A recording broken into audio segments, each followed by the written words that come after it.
mediasi, ya ada pihak, kemudian gontok-gontokan. Kalau realnya sesungguhnya kita tuh udah WPK BBM. Semuanya tuh kalau sudah ayo gitu.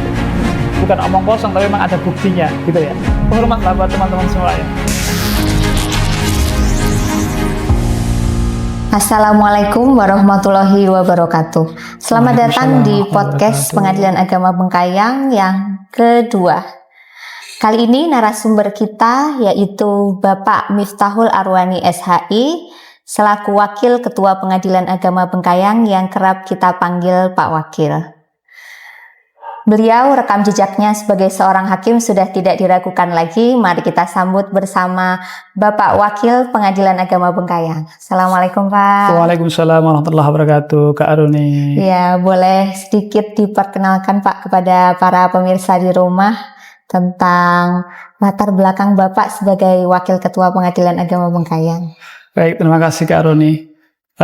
Sejatinya tidak asing Miftahul Arwani dengan PA Bengkayang.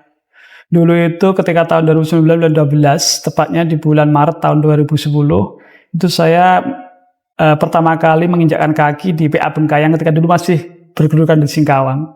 Jadi sesungguhnya saya itu lahir sebagai hakim itu dari Cakim sebelumnya di PA Bengkayang. Hingga kemudian 1 tahun kemudian saya perajab, terus tidak balik-balik gitu Kak. Perajab, pendidikan PPC Terpadu 1 di Jogja 2 tahun 6 bulan, kemudian penempatan di Sampit 5 tahun, di Sukamara 2 tahun 4 bulan, kemudian di Soreang 1 tahun 10 bulan, terus kemudian dibalikkan lagi ke PA Bengkayang gitu. Jadi alhamdulillah di PA Bengkayang ketemu dengan teman-teman, tapi kebetulan diamankan jadi wakil ketua. Mungkin begitu Kak. Jadi tidak asing kalau saya dengan kawan-kawan PA Bengkayang. Mungkin begitu. Terima kasih banyak Bapak untuk kesempatan pada sore hari ini bisa tampil di podcast kita. Ya. Jadi mengilas balik ya Pak ya, sesuai dengan pengumuman hasil tim promosi mutasi hakim pada tanggal 10 Oktober 2024 kemarin, Bapak menjadi salah satu hakim yang dipromosikan sekaligus mutasi ke Pengadilan Agama Sungai Raya kelas 1B. Dan menjabat dengan jabatan baru ya Pak, Ketua Pengadilan Agama Sungai Raya. Kalau bisa dibilang sebenarnya Bapak belum terlalu lama ya Pak di Pengadilan Agama Bengkayang gitu. Nah, gimana Pak perasaan Bapak setelah mengetahui pengumuman TPM Hakim ini dengan jabatan yang baru Pak? Baik, saya 9 Desember 2022, kalau tidak salah saya dilantik secara daring oleh Pak Ketua kita, Pak Sobari. Saya di sore waktu itu karena masih COVID ya. Jadi sampai pengumuman itu berarti saya 1 tahun 10 bulan kalau tidak salah. 1 tahun. Ya bohong kalau sebagai manusia kemudian tidak senang ya. Harus tetap senang, syukur. Karena sungguh pun sebenarnya Bengkayang sama Sungai Raya itu kan sama-sama kelas 2 sebenarnya. Cuman secara prestis mungkin Sungai Raya lebih menarik syahwat mereka-mereka yang ingin penempatan di Sungai Raya gitu kan. Secara geografis Sungai Raya ada di ibu kota provinsi, dekat dengan dengan bandara. Terus kemudian pegawainya lebih lengkap dibanding yang lainnya. Jadi secara profiling itu mungkin ya bohong kalau tidak senang tuh. Cuman karena innallaha yuhibbul mu'tadin gitu ya. Jadi tidak boleh ya, suka-suka saja sebatas wajarnya manusia, tapi biasa saja gitu. Apalagi ini kan sebenarnya di luar ekspektasi saya. Karena tradisinya kalau wakil di Bengkayang itu kan nanti akan jadi 01 di Bengkayang gitu kan. Apalagi kalau kemudian saya sering diajak Pak Ketua nengok gedung-gedung itu, gedung kita yang baru nanti itu, Pak Ketua selalu bilang bahwa Pak Wakil ini nanti ruangan Bapak gitu. Ya jadi ya saya tidak terlalu berekspektasi tinggi-tinggi, ya sudahlah gitu kan gitu. Yang penting saya punya niat, prinsip saya tuh dimanapun saya ditempatkan ya all out gitu. Jadi khidmatnya ya jangan nanggung-nanggung, siap mewakafkan diri. Jadi ya senang tuh. Cuman kan begini, jadi hakim itu kan sudah pertanggungjawaban yang berat. Ya kan? Kita ingat orang-orang alim itu menceritakan bahwa dulu zaman sahabat, zaman khalifah, zaman tabi'in, itu banyak khalifah yang meminta para alim ulama, para orang arif, orang bijak, orang ahli hikmah untuk kemudian bersedia menjadi hakim, hukama gitu. Cuman kemudian karena pengetahuan beliau-beliau, karena saking beratnya pertanggungjawaban hakim, maka kemudian ada di antara beliau-beliau yang kemudian terpaksa harus majnun, harus berpura-pura gila sakit hanya untuk melepaskan diri dari pertanggungjawaban hakim. Betapa tidak. Jadi Nabi mengatakan bahwa hakim itu kan seolah-olah mewakafkan dirinya untuk disembelih dengan pisau yang tidak tajam. Hakim itu seolah-olah menyandera satu langkah kakinya di depan pintu neraka, gitu kan. Jadi sebegitu beratnya itu jadi hakim ya. Apalagi jadi pimpinan. Sungguh pun 02 itu sebatas membantu, kemudian biar kemudian ketua 01 lancar pekerjaannya, tapi tetap aja kemudian ada terkena khitab konsep mas'uliyah. Kullukum ra'in wa kullukum mas'ulun 'an ra'iyatihi. Jadi hakim udah berat, jadi unsur pimpinan udah berat, apalagi 01. Kalau 01 itu kan kalau kita merujuk pada Perma 7 2015 terkait dengan organisasi tata laksana kepanitiaan dan kesekretariatan Ortala ya, itu semuanya muaranya pada ketua. Sungguh pun wakil itu unsur pimpinan, tapi diberi koordinasi sebagai pengawasan, tapi ujungnya bertanggung jawab pada ketua. Dalam bidang yudisial, administrasi perkara, sungguh pun didelegasikan oleh ketua kepada panitera dan timnya, tapi muaranya pada ketua. Non yudisial ya begitu, administrasi umum, sungguh pun didelegasikan pada sekretaris dan anak buahnya, timnya, tapi ujungnya adalah 01. Jadi dalam konteks ini tentu ketika kemudian kita ya ibaratnya promosi ya ke ketua, pasti kemudian amanahnya, tanggung jawabnya itu semakin besar. Mudah-mudahan saja, mohon doanya semuanya, mudah-mudahan saya tidak mengkhianati kepercayaan itu kan itu. Nanti biar tidak zong gitu ya. Mudah-mudahan memang saya pantas untuk itu gitu. Kan masih saya sering mengatakan teman-teman sering kan bahwa Gus Baha itu mengatakan bahwa Allah itu mengabulkan doa bukan ketika kita membutuhkan yang memerlukannya, tapi mengabulkan doa ketika Allah menganggap kita sudah siap. Mudah-mudahan saya memang betul-betul siap sehingga kemudian saya ditakdirkan untuk kemudian menjalani tugas baru sebagai ketua PA Sungai Raya nantinya. Itu yang pertama ya. Itu terkait dengan Sungai Raya. Yang kedua, kan 10 Oktober itu kan promosi ke Sungai Raya. 8 hari kemudian 18 Oktober itu naik kelas. Kan gitu kan? Padahal ya mungkin saya prematur sebenarnya sesungguhnya kan belum waktunya, karena kan kita tahu bahwa untuk menjadi pimpinan di kelas 1B itu harus fit and proper test gitu. Tapi ya ini sebenarnya fabi'ai ala irabbikum tukadziban gitu kan. Sungguh pun keputusan Menpan itu tidak serta-merta kemudian naik 1B, karena ada di klausul di paragraf kedua itu harus ditindaklanjutin dengan keputusan Ketua Mahkamah Agung. Biasanya paling cepat 2 bulan berikutnya itu baru keluar surat Ketua Mahkamah Agung, baru kemudian nanti diteruskan pada Menpan, baru kemudian resmi jadi 1B.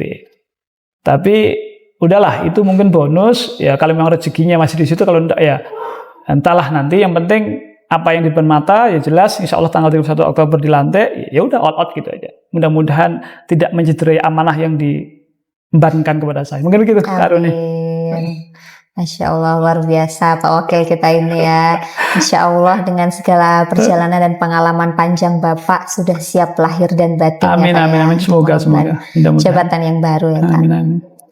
Oke Pak, ada beberapa yang ingin saya tanyakan sebelum Bapak akhirnya meninggalkan kantor kita tercinta Pengadilan Agama Bengkayang ya Pak.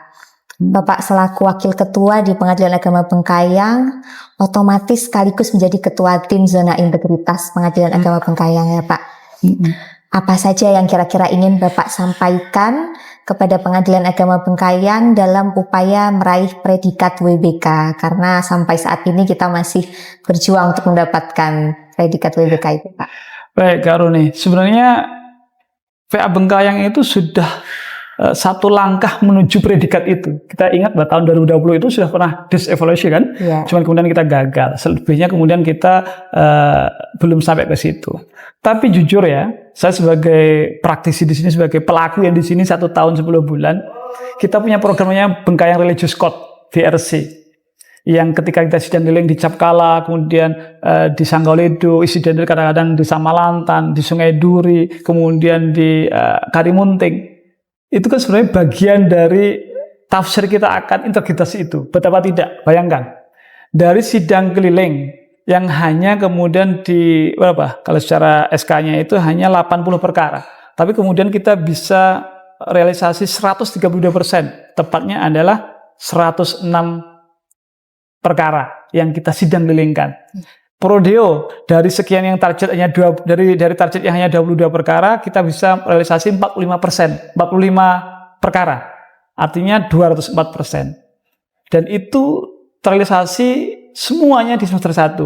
Belum lagi kemudian postbagum. Itu target kita di semester 3 September kemarin dan itu realisasi begitu.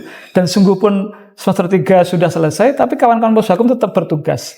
Itu kan bagian dari bentuk integritas sesungguhnya. Satu. Yang kedua, kita punya aplikasi yang kerjasama dengan Capil, si pemandu. Manakala kemudian pihak selesai, kemudian kalau memang ada perjanjian anak misalkan, bisa kemudian ketika ngambil akte cerai dia dapat akte cerai, dapat KK baru, dapat KTP baru, ya sudah dipisah. Itu kan bagian dari pelayanan, bukan hanya prima tapi paripurna, mungkin gitu ya. Dan itu bagian dari integritas itu lagi-lagi. Hanya memang kalau WBK WBM ya, kalau WBK itu lebih concernnya lebih ke anti korupsi, kalau WBM pelayanan. Dan kita sebenarnya sedari dulu sudah dapat itu, kita sudah melakukan itu. Pelayanan sudah prima bahkan paripurna, anti korupsi jangankan korupsi, Rp1.000 pun sisa pajak kita kembalikan, kalian jadi saksi gitu. Kita pakai transfer, terus kita ngambil akte cerai orang kita sering tinggal telepon, kita kasihkan. Bayar PNBP 10.000, tidak ada uang bisnis sebagainya. Jadi kalau realnya sesungguhnya kita tuh udah WBK udah BBM gitu. Hanya memang ya, karena ibarat kalau dalil dalam perkara gugatan itu perdata itu kan nahnu nakum bidzawahir Allah ya taala bisawahir kan gitu. Bahwa hakim perdata itu mengadili apa yang nampak, yang syiri, yang rahasia itu urusan Allah. Begitu pula WBK.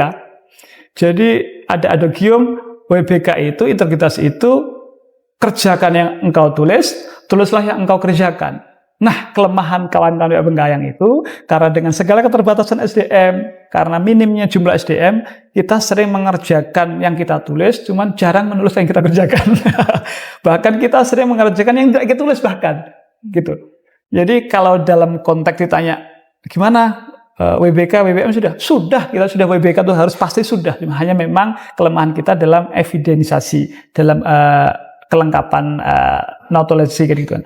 Jadi pesannya tetap pertahankan, sungguh pun belum mendapatkan apresiasi secara predikat itu, tetap dipertahankan praktek baik selama ini yang kita sudah pelayanan bahkan paripurna, kita sudah anti korupsi, pelayanan sudah betul-betul sampai pelayanan yang maksimal itu dipertahankan. Hanya kemudian pesannya ke depan ya pelan-pelan eviden itu dicicil gitu kan, sedikit-sedikit lama-lama menjadi bukit, mungkin begitu. Dan secara pribadi ya mohon maaf nih, saya selama menjadi wakil hampir 1 tahun 10 bulan tidak kemudian menghadirkan predikat itu, mungkin begitu. Tapi yang jelas itu bisa rame-rame. Saya kira tidak ada Superman, Superboy di PA Bengkayang, ada super tim. Saya kira dengan kebersamaan semuanya beres. Oke, mungkin kita hari ini. Iya. Bapak, dari inovasi yang tadi Bapak singgung ya mengenai VRC, kemudian si pemandu. Nah, buat pemirsa di rumah, jadi Bapak Wakil Ketua Pengadilan Agama Bengkayang ini juga salah satu pelopor untuk publikasi berita di Pengadilan Agama Bengkayang. Masya Allah, luar biasa ya Pak. Jadi kalau Bapak selama 1 tahun 10 bulan ya Pak, menjalani dan mengamati, itu kira-kira ada nggak Pak inovasi Pengadilan Agama Bengkayang yang kira-kira paling menarik dan harus tetap dilanjutkan gitu? Siapa tahu justru inovasi Bapak Wakil sendiri nih, karena publikasi di Pengadilan Agama Bengkayang ini salah satu yang paling terkenal gitu ya Pak di bawah lingkungan Pengadilan Tinggi Agama Pontianak. Terima kasih banyak ya Pak ya untuk arahan dan juga semangatnya gitu. Sebentar, ini kita cerita dulu tentang medsos ya. Jadi motivasinya itu pure karena begini, kadang ada orang yang siapalah kita gitu kan, apapun yang kita kerjakan nanti juga tidak dianggap gitu. Ada narasi negatif yang pesimis seperti itu yang saya dengar. Cuman justru kemudian saya berpikir begini, bagaimana kemudian PA Bengkayang akan semakin meluncur tinggi, bagaimana PA Bengkayang akan semakin dikenal, bagaimana orang akan mengenal PA Bengkayang kalau kita sendiri kemudian tidak berupaya berikhtiar untuk mempublikasikan yang secara masif. Nah, maka kemudian publikasi branding tentang PA Bengkayang harus kemudian selalu mengudara biar jaya kemudian di minimal PTA Pontianak kan gitu. Dan itu motivasinya gitu. Terserah orang bagaimana menilai, mungkin terlalu agresif bagaimana, ya tidak apa-apa gitu. Karena bukan hanya semata-mata kemudian eksistensi PA Bengkayang yang kemudian harus selalu dimunculkan, tapi kemudian eksistensi teman-teman juga gitu. Karena teman-teman juga punya hak untuk dikenal dan sebagainya. Dan saya kira memang walaupun secara prestasi mungkin kita kalah follower ya, tapi kalau misalkan PA Bengkayang saya kira terdepan dalam hal pemberitaan medsos mungkin, karena kita punya adegum one day one news minimal gitu. Dan medsos tidak hanya sekedar diari kegiatan sehari-hari, tapi kemudian lebih menarik ada informasinya, mungkin begitu terkait dengan medsos. Nah, kalau pertanyaan terkait dengan apa inovasi atau aplikasi apa yang kemudian perlu dipertahankan, terlalu banyak PA Bengkayang itu kan. Si pemandu terutama, ini November besok itu MU-nya harus di-upgrade dengan Capil, karena itu sungguh kemudian memperlancar, memperingan, mempermudah, mensedikitkan PR para pihak. Betapa tidak kan, akte cerai dapat, KK dapat, kemudian KTP dapat, tidak perlu kesana kemari. Sekali mendayung 30 terlampaui. Kemudian itu pemandu, kemudian BRC pelayanan yang kemudian tanpa mabreh tadi. Kita kemudian datang, ada orang konsultasi, kemudian akte cerai diambilkan, salinan putusan diambilkan di sana. Di tempat terdekat, tempat lokasinya sidang keliling dilaksanakan. Terus kemudian ada Sidare itu kan sistem pendaftaran ekot secara online yang selama ini kita praktekkan kan, minimal kita udah 38,sekian% ekotnya. Nah, itu kan bagian aplikasi untuk memudahkan, bisa diakses lewat, tidak kemudian harus datang gitu. Itu kan bisa lewat di rumahnya gitu. Kemudian apa itu? Sitir tanah. Ya kan, sitir tanah berbasis dengan WA kan gitu kan. Itu dulu di Soreng juga ada dan dikira sitir tanah. Jadi ketika pihak mungkin sudah secara hukum sudah dipanggil secara resmi dan patut melalui jurusita petugas resmi, kemudian tetap diduplikasi, ditakkitkan pemberitahuan itu dengan WA, dengan sitir tanah namanya. Kemudian nanti dia sidangnya kapan, sidang tundaan kapan, putusnya kapan, akta cerainya kapan, itu kan sudah diinformasikan lewat WA. Sementara untuk internal kita ada sibayang, ya kan, mengingatkan majelis. Maklum nih majelis kan kadang-kadang pekerjaannya tidak hanya sidang. Ada yang tadi ngurusin ZI, ada yang ketua itu ngurusin macam-macam, wakil juga ngurusin macam-macam. Jadi sangat-sangat terbantu dengan adanya si bayang itu. Si pemandu, BRC, kemudian si tirtana, si bayang, apa lagi kita? ATP lumayan, ATP itu kan. ATP itu kan sistem paperless. Kita surat masuk, tidak perlu kemudian gimana. Udah langsung kemudian kita ngasih disposisi by system ke internet. Itu kan aplikasi menurut saya perlu dipertahankan, bahkan kalau bisa kemudian di-upgrade untuk lebih mendukung transformasi digital Badan Peradilan Agama. Mungkin begitu, Kak Aruni. Baik, Pak. Oke, setelah inovasi-inovasi yang hampir semuanya Pak Wakil ini hafal ya Pak, dan juga mungkin pernah menjadi salah satu user gitu ya Pak ya dari beberapa aplikasi tersebut. Sekarang saya mau tanya soal cerita-cerita selama Bapak bertugas menjadi seorang hakim. Gitu. Hakim ya. Kebetulan di Pengadilan Agama Bengkayang ini, Bapak selama bersidang itu sebagai hakim tunggal ya Pak ya, karena memang di Satker kita ini masih sangat kekurangan hakim. Hanya ada Bapak Ketua, Bapak Wakil Ketua, dan juga Bapak Hakim satu orang. Nah, gimana Pak selama ini di Pengadilan Agama Bengkayang? Kan Bapak juga mengikuti sidang keliling, selain sidang yang memang benar-benar ada di kantor Pengadilan Agama Bengkayang ya Pak ya. Dari Bapak menyidangkan perkara sampai dengan memutus perkara, ada nggak Pak cerita unik atau menarik? Baik, saya pertama kali diketok palu untuk diberi kewenangan untuk menyidangkan perkara itu 30 Oktober 2018 di Sampit, Kota Waringin Timur ya, Kalimantan Tengah. Jadi berarti udah 2018, berarti kurang lebih udah berapa ini? 14 tahun ya, 16 tahun. jadi hakim 2018 ya 2018 kan 2024 kan 2013 lupa saya Allah 2013 30 Oktober 2013 ya berarti kan kurang lebih udah 11 tahun jadi hakim Ketok Palu.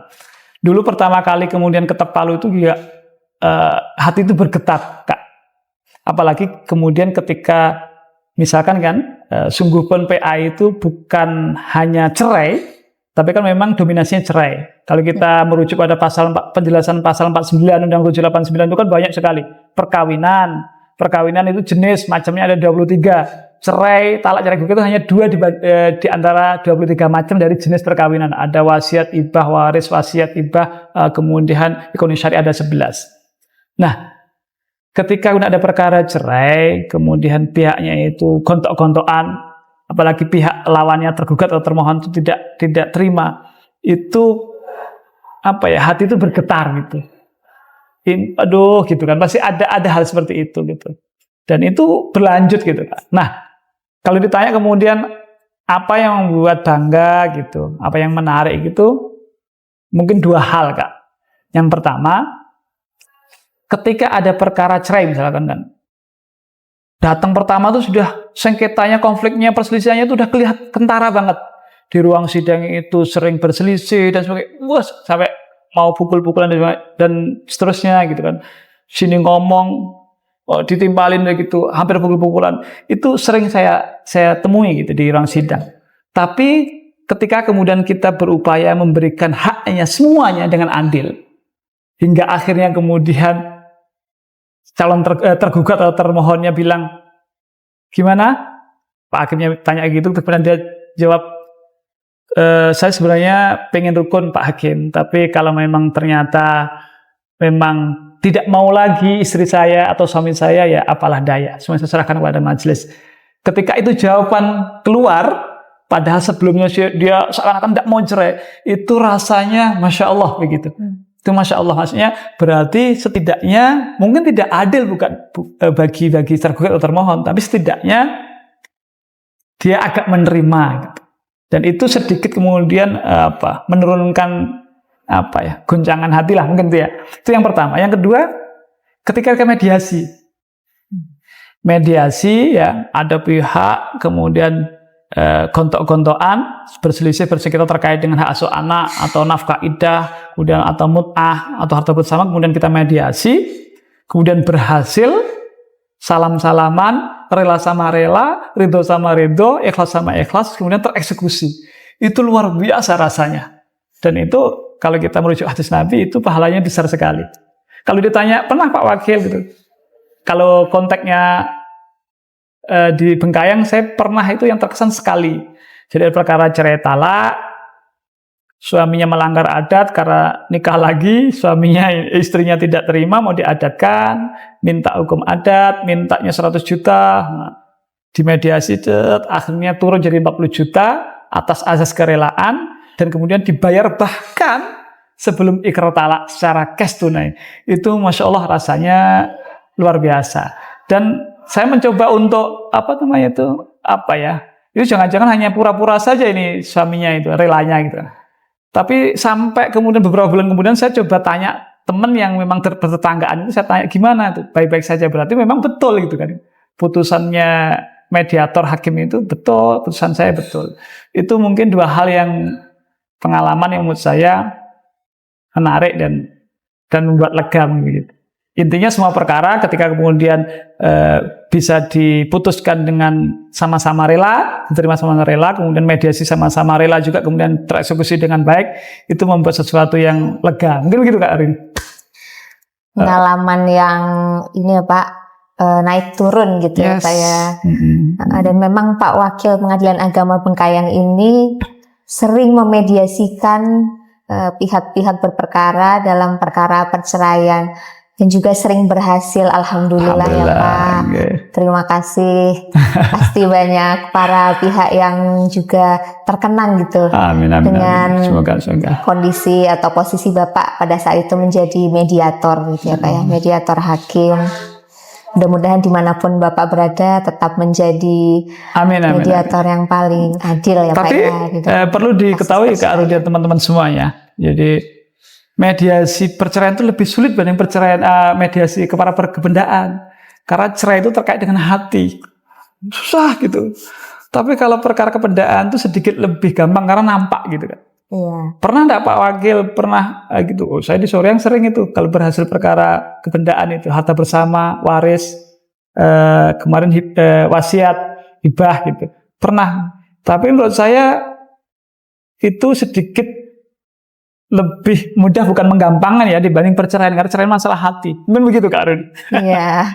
Urusan hati memang susah ya Pak ya, karena tidak bisa dibuktikan. Betul. Oke, jadi selama saya bekerja di Pengadilan Agama Bengkayang, saya mengenal Bapak Miftahul Arwaniasa ini sebagai sosok yang humble ya Pak ya, dan tidak segan untuk berkomunikasi dengan siapapun yang bekerja di Pengadilan Agama Bengkayang tanpa melihat jabatan tentunya ya Pak ya. Terkait dengan jabatan yang Bapak emban sebagai Wakil Ketua Pengadilan Agama Bengkayang ini, bagaimana Pak dinamika menjadi seorang Wakil Ketua, kemudian ada hal-hal baik apa yang Bapak dapatkan selama menjabat di Pengadilan Agama Bengkayang? Jadi sebenarnya PA Bengkayang termasuk yang saya hindarin dulu Kak Arun ya. Kenapa teman-teman Pak? semuanya. Bukan kemudian saya tidak terkenang, bukan kemudian saya tidak suka, tidak. Tapi di PA Bengkayang itu terlalu banyak teman gitu. Bayangkan kan, Pak Sekretaris itu ketika Pak Sekretaris dulu staf kepegawaian, saya itu baru masuk gitu. Oh iya. Ketika saya baru masuk Cakem, Pak Panitra yang sekarang Pak Kemal itu sudah panmut permohonan gitu. Kemudian Pak Wahyu udah jurusita, dulu ada Pak Nur, terus siapa lagi? Banyak lah gitu. Jadi saya pikirnya bahwa wah ini susah ini kalau misalnya teman semuanya kan, karena dulu staf kan masih Cakem, terus sekarang pimpinan gitu kan, gimana saya akan kemudian memosisikan diri. Tapi ternyata luar biasa, mereka beliau-beliau itu ilmunya luar biasa gitu. Artinya begini, tidak semua orang loh kemudian ketika dulu itu menjadi atasan, terus kemudian anak buahnya sekarang jadi atasannya sedikit gitu, kemudian harus manggilnya harus Pak Wakil, yang dulu mungkin Arwani sekarang Pak Wakil, itu perlu ilmu gitu. Mungkin saya juga tidak bisa gitu. Artinya luar biasa, dalam konteks itu luar biasa teman-teman gitu. Kayak Pak Wahyu itu kadang-kadang manggil Pak Wakil, kadang-kadang masih disebut Mas Arwani, ya biasa aja gitu. Karena saya tidak kemudian ketika saya jadi wakil itu kemudian harus berbanda ya Arwani itu Arwani yang dulu gitu.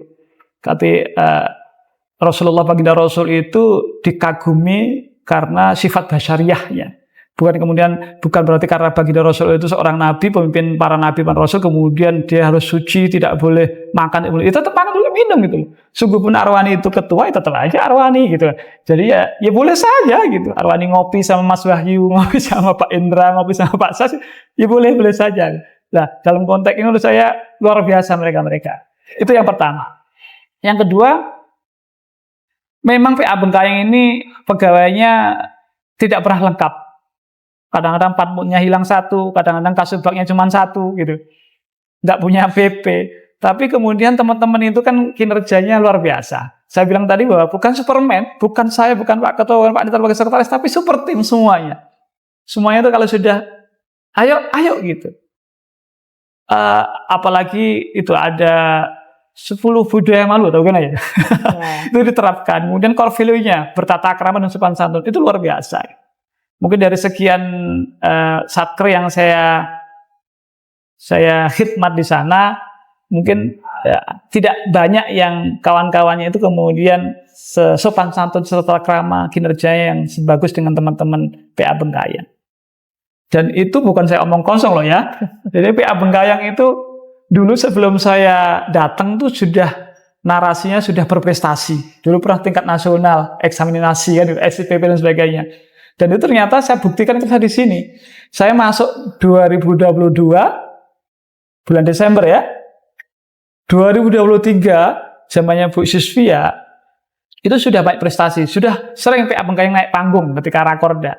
Kemudian semester kedua 2023 zamannya Bu Rohanah, sekarang KPTA Surabaya, PA Bengkayang itu dinobatkan sebagai juara umum kedua setelah Sanggau se-PA Sekalebar. ketiganya Mempawah. Kan keren itu kan, dengan kemudian keterbatasan jumlah pegawai. Belum cukup di situ gitu. Ternyata di semester pertama juara umum pertama ya di tingkat PTA Sekalbar dalam prestasi Triwulan. Di bawahnya baru Ketapang dan Sungai Raya yang nanti saya kesana kan gitu ya. PR juga nih gitu kan. Jadi yang saya katakan tadi bahwa luar biasa teman-teman, kita super tim, kinerja oke, itu bukan omong kosong tapi memang ada buktinya gitu ya. Dan itu masih yang itu ya. Belum lagi kemudian kita sering nulis berita terbaik di kelasnya, ya kan? Ini kalau kita berdasarkan draft yang kemarin terakhir itu Triwulan 3, kita bahkan bukan terbaik di kelas, tapi terbaik Sekalbar dalam prestasi Kinseker. Dan salah satu yang mendongkrak adalah mediasi. Karena mediasi kita 7,sekian%. Jadi seneng, asik, keren gitu, kayak Bengkayang begitu ya. Kita selama pengalaman setahun 10 bulan Bengkayang itu keren. Belum lagi kemudian saya di Bengkayang terus banyak bersyukur karena betapa tidak dalam seminggu sekali bisa pulang. Terus kemudian saya masih 2 jam saja, tapi teman-teman yang kemudian dari Pontianak, dari Mempawah, dari Singkawang juga, dari Sambas, itu tetap kemudian jarang telat tiap hari Senin. Untuk apel jam 8. Itu menurut saya kalau tidak punya komitmen, tidak punya integritas itu tidak bakalan terjadi. Kalau yang lainnya itu PA yang lain, dia masih bisa nganter anak dan sebagainya kan. Kalau kita kan merelakan untuk tidak melakukan itu, tapi kemudian tidak telat. Itu luar biasa. Jadi hormatlah buat teman-teman semuanya. Mungkin begitu. Terima kasih banyak Pak Wakil untuk pesan-pesannya. Baik Pak, sebelum kita menutup podcast kita pada kesempatan kali ini, boleh Bapak sampaikan pesan terakhir Bapak untuk Pengadilan Agama Bengkayang. Sekaligus boleh Pak dikasih satu pepatah favorit dari seorang Bapak Miftahul Awadi. Baik, saya kemarin sudah mewacanakan, karena kan udah seakan-akan didaulat ini 0101 Bengkayang gitu. Jadi sudah saya memikirkan program apa nanti ketika di 01. Satunya satu. Yang pertama adalah PA Bengkayang harus punya ikon. Ikonnya adalah Enggang Adil yang sudah dipublikasikan tuh kan, udah diuji publik lah minimal untuk internal kita. Harus punya ikon Enggang Adil. Nanti kerjasama dengan PN, kebetulan dengan PN kan bagus kerjasamanya, bagus komunikasinya, koordinasinya. Nanti bisa kemudian kerjasama itu diluncurkan tiap pas momen mungkin pas ulang tahun apa gitu, itu harus diluncurkan. Yang kedua, kita sudah banyak mars, udah uji publik juga, bahkan udah jadi backsound kita di medsos-medsos. Itu nanti juga harus diluncurkan. Dan yang ketiga, saya punya wacana, karena sekarang eranya kita kerjasama lintas instansi, lintas lembaga, interkoneksi. Dan kebetulan PA Pengadilan Agama, terutama PA Bengkayang, itu kan juga tidak boleh terlepas dari itu. Coba misalkan perkara dispensasi kawin, perkawinan yang di bawah umur, kita harus kemudian kerjasama dengan satu minimal PPA, ya kan? Perlindungan perempuan dan anak, kemudian tekankan Asmen kan, dengan dinas kesehatan, mungkin juga pencegahan bisa dengan dinas pendidikan, yang kita goes to school, penyuluhan dengan bahayanya pernikahan dini. Kemudian terkait dengan keamanan kita dengan TNI Polri perlu kerjasama. Ketika eksekusi perkara kebedaan itu dengan ATR BPN. Kemudian ketika pihaknya mungkin di penjara kebetulan di rutan, kita kerjasama dengan rutan perlu. Kemudian kita kerjasama dengan apa lagi? Yang KUA Kemenak. Nah, saya dulu berwacana bahwa suatu saat nanti ketika gedungnya baru harus kemudian ada kerjasama dengan lintas instansi, ya kan? Kalau Gresik itu 36 perusahaan, 6 BUMN kan. PA Bengkayang juga harus bisa itu gitu. Jadi minimal kita harus kerjasama lintas lembaga yang mendukung tupoksi kita. Ya, tentang dispensasi kawin, tentang kemudian perceraian tadi dan seterusnya, tentang eksekusi dan seterusnya. Dan nanti kalau setelah kemudian sudah kita MOU udah bagus, nanti bersamaan dengan syukuran gedung baru kita buat acara malam bersama gitu kan, atau welcome dinner. Semua yang diundang, bupati diundang, KPTA diundang, kemudian kita MOU ibaratnya ofisialnya di situ. Itu cita-cita saya sesungguhnya, tapi Baik. keburu kemudian pindah di PA Sungai Raya. Saya berharap mudah-mudahan ini nanti dilanjutkan ide-ide ini biar Amin. kemudian PA Bengkayang semakin bukan lagi hanya membumi tapi melangit. Kan gitu ya. Kan gitu. Terkait dengan tagline PA Bengkayang, saya tetap kemudian tiap apel yang kita bicarakan, kita suarakan bahwa WBK itu harus, WBBM pasti, PA Bengkayang Prima Gaspol. Bahkan Gaspol itu kemudian mengejawantah menjadi paripurna. Mungkin gitu ya, gemilang. Gitu Kak Aruni, mungkin Kak Aruni. Pesan buat teman-teman. Baik, luar biasa ya rencana besar Bapak Wakil Ketua ini sebenarnya. Jadi alhamdulillah Bapak harus bertugas di tempat yang baru ya Pak ya. Mudah-mudahan. Oke, terima kasih banyak Bapak atas Sama-sama, waktunya, Kak Rumi. atas pengabdiannya kepada Pengadilan Agama Terima kasih. Bengkayang. Sama-sama. Saya ucapkan selamat bekerja dan juga mengemban amanah di Satker yang baru. Amin, amin. Baik, terima kasih para pemirsa. Cukup sekian podcast kita kali ini. Wassalamualaikum warahmatullahi wabarakatuh. Waalaikumsalam warahmatullahi wabarakatuh. Terima kasih semuanya.